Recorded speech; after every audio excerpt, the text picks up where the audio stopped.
One of the first times I was ever at this congregation, I remember I sat right back there.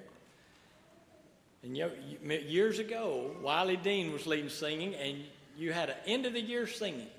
And this place was packed, and the singing was amazing.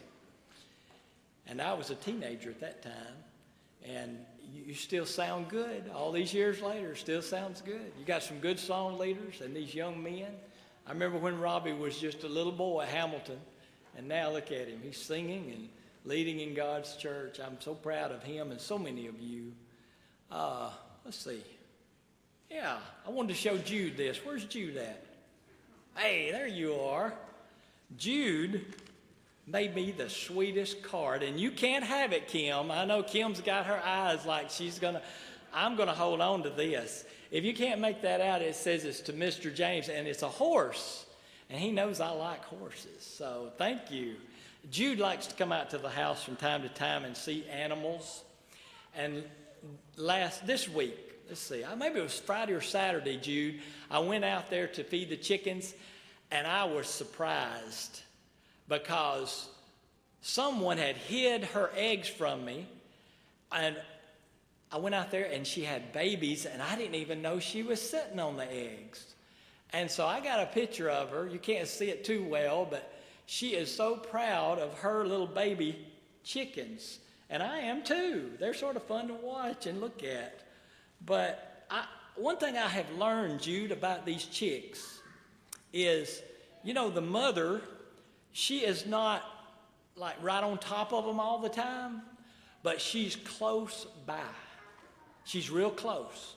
They don't get too far away from Mama, but they don't sit under Mama all the time.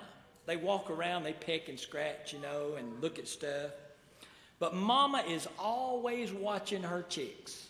She's always sort of counting them or looking where they're at. And so she's protecting her chicks. But something that I hadn't really considered about that mama and her chicks is that when there's danger, when I walk out there to the cage and she wants to protect them, she doesn't run all over the place to her chicks. She don't run to this one, and then she don't run back over to this one. Jude, all she does is she makes this sound. I don't know. Ricky, can you make that sound? I don't know. But she makes some kind of sound, and you know what those baby chicks do? They run up underneath her. And I can't even see them. They like disappear under Mom. And I think that is interesting because of this verse. This is what Jesus said. He was talking about Jerusalem. And he said, "Oh, Jerusalem, Jerusalem, the one who kills the prophets and stones those who are sent to her." Listen to this. How often I wanted to gather your children together as a hen gathers her chicks under her wings, but you were not willing. Brethren, I don't know what your spiritual situation is tonight. You may not. There may be some here tonight that is not ready if the Lord came back tonight. But I hope you take this verse to heart when Jesus says, how often I wanted.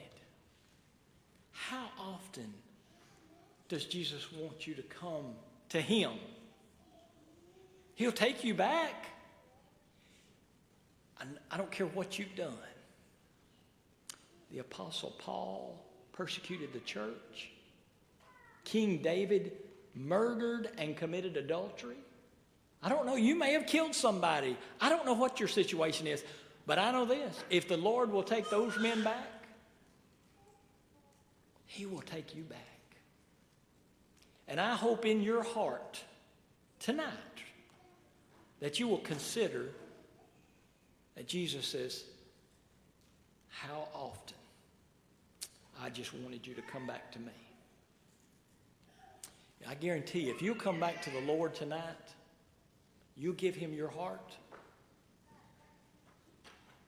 his wings of protection will fold over your life. He has been watching you all along. But He wants to bless you. And you know the only thing keeping that from happening? You're just not willing. Just not willing. Another tragic story of what happened to Jerusalem because they weren't willing to obey God. Will we ever learn? Whether it be a city or an individual, your only hope is that God's grace will wash away your sins. And I'm sure that there's water in this baptistry behind me. If you're not a Christian, we can take care of that. And the Lord will add you to His church and wash away your sins. And the Bible describes that as, though your sins be as scarlet, they shall be as white as snow. That can happen to you right now if you'll have the courage and the faith to come. Come right now as together we stand and sing.